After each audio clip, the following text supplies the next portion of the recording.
ఒకసారి చెప్పే ప్రయత్నం చేస్తా. ఆ సిఐడి లెటర్ ఒకసారి మనం చూస్తే దాంట్లో డీటెయిల్గా రాసింది.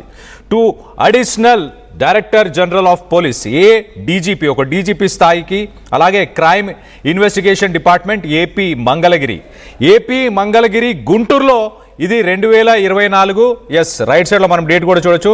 10వ నెల 21వ తేదీన విజయవాడలో ఇది నమోదు చేశారు. Subject UK work visa processing issue.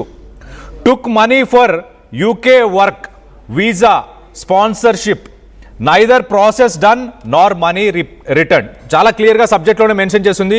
యూకేకి సంబంధించిన ఒక వర్క్ వీసా ప్రాసెసింగ్ కోసం డబ్బులు తీసుకున్నారు, ఆ స్పాన్సర్షిప్ వీసా కూడా ఇవ్వలేదు, ఎట్ ద సేమ్ టైం డబ్బులు రిటర్న్ చేయలేదు. వీసా ఇవ్వలేదు, డబ్బులు రిటర్న్ చేయలేదు, రెండు పనులు కూడా చేయలేదు. ఎవరు చేశారు దాని కింద డీటెయిల్స్ ఉన్నాయి చూడండి. రెస్పెక్టెడ్ సార్, వాళ్ళ పేర్లను కొంత ప్రైవసీ ఇష్యూస్ వల్ల వాటిని క్లోజ్ చేయడం, వాటిని బ్లర్ చేయడం జరిగింది.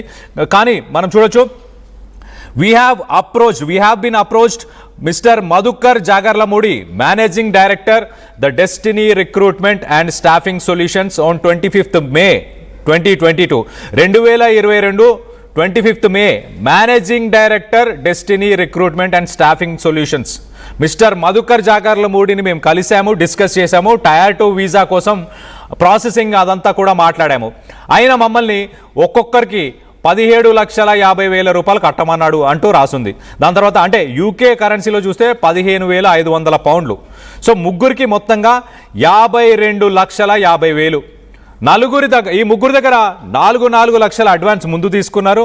దాని తర్వాత మిగతా అమౌంట్ మొత్తం తీసుకున్నారు. మొత్తంగా 52 లక్షల రూపాయలు తీసుకొని దాని తర్వాత మాకు వీసా ప్రొవైడ్ చేయలేదు, లేదా అలా డబ్బులు కూడా వెనకకి రిటర్న్ ఇవ్వలేదు. మా ఫోన్ కాల్స్కి కానీ, మా మెసేజెస్కి కానీ, మా మెయిల్స్కి కానీ దేనికి ఆయన రెస్పాండ్ అవ్వట్లేదు. అందుకే మేము ఆయన గుంటూరు ఆఫీస్ని విజిట్ చేశాము. ఎప్పుడు?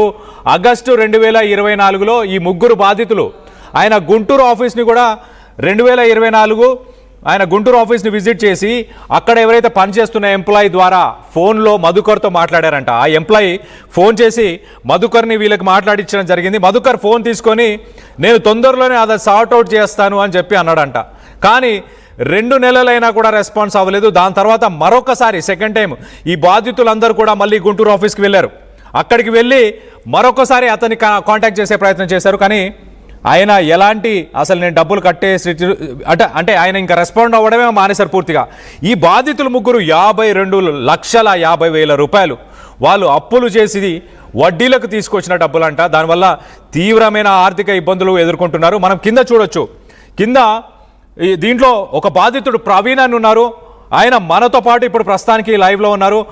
ప్రవీణ్తో మాట్లాడి డీటెయిల్గా ఆ విషయాలన్నీ కూడా తెలుసుకునే ప్రయత్నం చేద్దాం. మనతో పాటు బాధితుల తరఫున మాట్లాడడానికి అడ్వకేట్ కావేటి శ్రీనివాస్ గారు ఉన్నారు.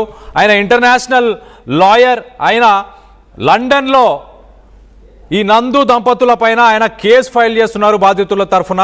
ఆ కేసును ఫైట్ చేయడానికి ఆయన ఉన్నానంటూ చెప్పుకొచ్చారు. సో ఆయనతో కూడా మాట్లాడి తెలుసుకునే ప్రయత్నం చేద్దాం. మొత్తంగా ఈ ఫైల్లో మనం చూడొచ్చు చాలా డీటెయిల్గా. కింద destiny recruitment staffing solution, 4th floor, Victoria house, London. So మొత్తానికి అయితే లండన్కి సంబంధించిన అడ్రస్, అలాగే గుంటూరు అడ్రస్, 2 అడ్రస్లు కూడా మెన్షన్ చేశారు పోలీసులు. సిఐడి పోలీసులు మెన్షన్ చేసి చూడొచ్చు. The Destiny Consultancy, Arundelpet opposite Geetha Regency, Guntur. So గుంటూరులో అలాగే కాంటాక్ట్ నెంబర్స్ కూడా ఇక్కడ మెన్షన్ చేస్తున్నాయి. సో మనతో పాటు దీని గురించి మాట్లాడడానికి ప్రస్తుతం మనతో పాటు ప్రవీణ్ ఉన్నారు. ప్రవీణ్తో మాట్లాడి తెలుసుకునే ప్రయత్నం చేద్దాం. బాధితులు ప్రవీణ్ చెప్పండి, మీరు సిఐడిని ఎప్పుడు అప్రోచ్ అయ్యారు? అప్రోచ్ అయ్యే ముందు అసలు మధుకర్తో మీకు అసలు ఎలా కాంటాక్ట్ జరిగింది? మధుకర్ గుంటూరులో ఉన్న ఆ కన్సల్టెన్సీకి మీరు ఎప్పుడైనా వెళ్ళారా, లేకపోతే సోషల్ మీడియాలో చూసారా? ఎలా జరిగింది ఒకసారి ప్రాసెస్ అంతా ఒకసారి వాక్ త్రూ చేయగలుగుతారా ప్రవీణ్? గుడ్ ఈవినింగ్ అండి, నా పేరు ప్రవీణ్. సో నేను మధుకర్ గారిని వాట్సాప్ సర్క్యులేటింగ్ మెసేజ్ లో చూసి కాంటాక్ట్ అవ్వడం జరిగింది వీసా కోసమని. సో అది 2022లో మేలో తనని నేను కాంటాక్ట్ అయ్యాను. కాంటాక్ట్ అయ్యి సో డిస్కస్ చేసుకున్నాం ఎంత ఛార్జ్ చేస్తారో ఎలా అని. అంటే తను చెప్పాడు ఫైనల్లీ 15,500 pounds కి నేను మీకు ఈచ్ పర్ హెడ్ కి 15,500 ఛార్జ్ చేసి వీసా ఇస్తాను, మీకు జాబ్ ఇస్తానని చెప్పారు. సో తనతో మేము మాట్లాడుకొని లేటర్ జూన్ లో తనకి మేము 4,000 pounds ఒక్కొక్కరంగా అడ్వాన్స్ ఇవ్వడం జరిగింది. క్యాష్ లో ఇచ్చారా లేకపోతే ఎలా ప్రవీణ్ ఎలా ఇచ్చారు మీరు? క్యాషా లేకపోతే ట్రాన్స్ఫర్ కొన్ని చేశారా? క్యాష్ తో ఇచ్చామండి, కొన్ని అకౌంట్ కి ట్రాన్స్ఫర్ చేసాం. తను డిఫరెంట్ అకౌంట్ నెంబర్ చెప్తాడండి. తనకు చేసి మళ్ళీ తనకి స్క్రీన్ షాట్ షేర్ చేయాలి మేము. ఓకే, ఒకసారి పీసీఆర్ ఆ ట్రాన్సాక్షన్స్ కి చాట్ కి సంబంధించిన ఇమేజెస్ ని కూడా ఒకసారి ప్లే చేసే ప్రయత్నం చేయండి రైట్ సైడ్ బాక్స్ లో. ఎస్ ప్రవీణ్ చెప్పండి, మీరు చెప్పండి. యా సో తను ఆల్రెడీ కొన్ని అకౌంట్ డీటెయిల్స్ మాకు షేర్ చేస్తారు, మేము వాళ్ళకి ట్రాన్స్ఫర్ చేసి మళ్ళీ వాళ్ళకి స్క్రీన్ షాట్ షేర్ చేయడం జరిగింది. ఎవరికి? మధుకర్ గారికి. సో మధుకర్ గారు దాన్ని అందులో వాట్సాప్ లో కన్ఫర్మ్ చేశారు. అది కూడా నేను మీకు షేర్ చేశాను, చాట్ కూడా, తన కన్ఫర్మేషన్ కూడా. సో దాని తర్వాత ఇంకా సెప్టెంబర్ లో మిగతా రిమైనింగ్ అమౌంట్ 11,500 pounds ఈచ్ ఇచ్చాము. టోటల్లీ 15,500 కి జూన్ లో 4,000 ఇచ్చాం, లేటర్ సెప్టెంబర్ లో 11,500 ఇచ్చాం. సో అప్పటి నుంచి తను ఇంకా వీసా మాది ఎక్స్పైర్ అయ్యే వరకు చూసాడండి. లాస్ట్ డే వరకు కూడా తను ఈ రోజు వస్తుంది, రేపు వస్తుంది, అక్కడ పని అవ్వట్లేదు, కొంచెం డిలే అయింది అని చెప్పి లాస్ట్ డే వరకు డిలే చేశాడు. డిలే చేసి లాస్ట్ రోజు తను ఫేక్ సిఓఎస్ ఇచ్చాడండి మాకు. సో అది సేమ్ జెన్యూన్ సిఓఎస్ లానే ఉంటుంది, దాన్ని మనం కనుక్కోలేము. అది పెట్టి నేను యూకేవిఐకి అప్లికేషన్ సబ్మిట్ చేశానండి. సబ్మిట్ చేశాక సో అప్పుడు కొన్ని ఇష్యూస్ వల్ల యూకేవిఐ నుండి కూడా నాకు రెస్పాండ్ రావడం లేట్ అయింది. లేట్ అవుతే నేనేం చేశాను, అక్కడ లోకల్ ఎంపీ గారిని కూడా కాంటాక్ట్ అయ్యాను. లోకల్ ఎంపీ లండన్ లో లోకల్ ఎంపీని కలిసారు మీరు? యా అండి, లండన్ లో లోకల్ ఎంపీని కలిసారు. ఇదంతా లండన్ లో జరిగింది. మీకు వీసా ఎక్స్పైర్ అయ్యే టైంలో వాట్సాప్ గ్రూపుల్లో వచ్చిన మెసేజెస్ ని మీరు చూసి మధుకర్ని మీరు అప్రోచ్ అయ్యారు. కొంత మిమ్మల్ని ఇనిషియల్గా 4,000 pounds మిమ్మల్ని ఇవ్వమని అడిగారు ప్రాసెస్ చేయడానికి. దాని తర్వాత మిగతా డబ్బులు, దాంట్లో క్యాష్ కొంచెం తీసుకున్నారు, కొంచెం ఆన్లైన్ ట్రాన్సాక్షన్స్ చేయించారు, అంతేనా? రైట్ అండి, right. Okay, yes continue. So అలా నేను అక్కడ లండన్ లో కూడా ఎంపీ గారిని కలిశాను. ఎంపీ గారు నా తరఫున వాళ్ళు ఈమెయిల్ చేశారు హోమ్ ఆఫీస్ కి, ఇతని అప్లికేషన్ ఎందుకు డిలే అవుతుంది, త్వరగా ఇవ్వండి, తినది వీసా ఎక్స్పైర్ అయింది, అయ్యేలోపే అప్లికేషన్ అప్లై చేశాడు. సో తాను రిజల్ట్ కోసం వెయిట్ చేస్తున్నాడు, డిసిజన్ కోసం అని చెప్పి నా తరఫున ఎంపీ గారు ఈమెయిల్ చేశారు హోమ్ ఆఫీస్ వాళ్ళకి. సో ఎంపీ గారికి రివర్ట్ చేశారు, ఎవరు? హోమ్ ఆఫీస్ వాళ్ళు ఎంపీ గారికి రెస్పాండ్ అయ్యారు. రెస్పాండ్ అయ్యి తను ఏదైతే సబ్మిట్ చేసిన సిఓఎస్ సర్టిఫికెట్ ఆఫ్ స్పాన్సర్షిప్ ఉందో అది ఎక్స్పైర్ అయిపోయింది.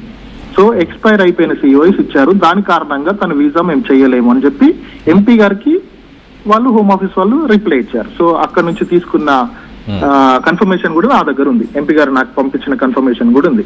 దాని తర్వాత ఇలా చేస్తుంటే నేను ఇంకా తనని కంటిన్యూగా కాంటాక్ట్ అవ్వడం చేస్తుంటే తను ఏం చేశాడు, నన్ను బ్లాక్ చేసేసారు. బ్లాక్ చేసి నేను మల్టిపుల్ నెంబర్స్ నుంచి కూడా చేస్తుంటే బ్లాక్ చేసి ఇంకా రెస్పాండ్ అవ్వడం టోటల్ గా ఆపేశాడు. టోటల్ గా రెస్పాండ్ అవ్వడం. ప్రవీణ్ గారు, మీరు ఒక్కసారి లైన్ లో అలా ఉండండి. మనతో పాటు మీ అందరి తరఫున మాట్లాడడానికి మనతో పాటు అడ్వకేట్ కావేటి శ్రీనివాస్ గారు ఉన్నారు. శ్రీనివాస్ గారు చెప్పండి, ఒక్కసారి సిఐడి మరి నిజంగానే మనం చూస్తున్నాం 2024లోనే కేసు ఫైల్ అయింది. మరి కేసు ఫైల్ అయినా సిఐడి దీంట్లో లోతుగా చేయకపోవడానికి ఏమైనా కారణాలు ఉన్నాయి అనుకోవాలా, లేకపోతే ఏంటి? నిన్న మొన్న నందు ఫ్యామిలీకి సంబంధించిన అడ్వకేట్స్ మాట్లాడుతూ వాళ్ళకు ఒక రకమైన ఇమ్యూనిటీ ఉంది ఇండియాలో, వాళ్ళపైన కేసులు జరగవు, వాళ్ళని ఏం చేయలేరు అన్న మాటలు నిజం అనుకోవాలి. ఏంటి సిఐడి ఎందుకు ఇనిషియేటివ్ తీసుకోలేదు అనుకోవాలి? ఎలా చూడాలి అసలు ఒక సిరీస్ ఆఫ్ ఈవెంట్స్ని? ఒకసారి చెప్పండి మీరు శ్రీనివాస్ గారు. ఇప్పుడు ఫస్ట్ ఆఫ్ ఆల్ క్రైమ్ పర్పట్రేట్ అయింది లండన్ లో, యూకేలో. డబ్బులు అక్కడ ఇచ్చారు, క్రైమ్ అక్కడ జరిగింది.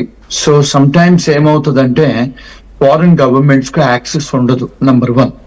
నంబర్ 2, ప్రైమా ఫేసి వీళ్ళ దగ్గర ఒకవేళ వీళ్ళు విక్టిమ్ ఇండియన్ సిటిజన్ అయి ఇండియాకి వచ్చి కంప్లైంట్ చేస్తే they should take a cognizance first of all. ఎందుకు? ఇండియన్ లాలో కూడా మనకు ఎక్స్ట్రా టెరిటోరియల్ జ్యూరిస్డిక్షన్ అనేది ఒకటి ఉంటుంది. ఇంట్రా టెరిటోరియల్, ఎక్స్ట్రా టెరిటోరియల్ అంటే ఏమిటి? ఎక్స్ట్రా టెరిటోరియల్ అంటే ఏంటి?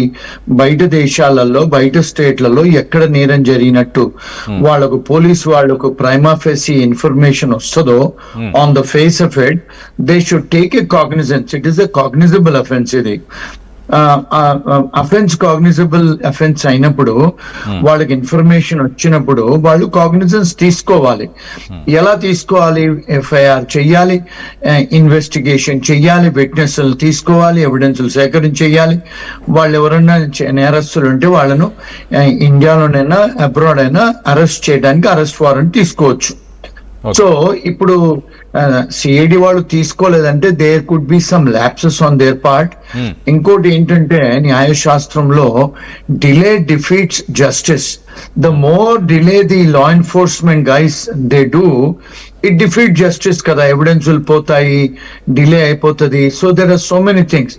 సో ఇప్పుడు ఇండియాలో వాళ్ళు సిబిసిఐడి వాళ్ళు ఎందుకు తీసుకోలేదు అంటే, బహుశా నాకు అర్థం చేసుకునేది ఏంటంటే, because this crime is perpetrated in overseas, but victim వచ్చి కంప్లైంట్ చేశారు, all the bank transactions are done in overseas. వాళ్ళు బేసిక్ ఇన్ఫర్మేషన్ ఇది బయట దేశంలో జరిగింది కదా, మన టెరిటరీలో మన జ్యూరిస్డిక్షన్ లో జరగలేదు కదా, మనం ఎలా కాగ్నిజెన్స్ తీసుకుంటాము, ఒకవేళ కాగ్నిజెన్స్ తీసుకున్నా కూడా మనం ఎవిడెన్సులు సేకరణ చేయలేం కదా అని బహుశా వాళ్ళ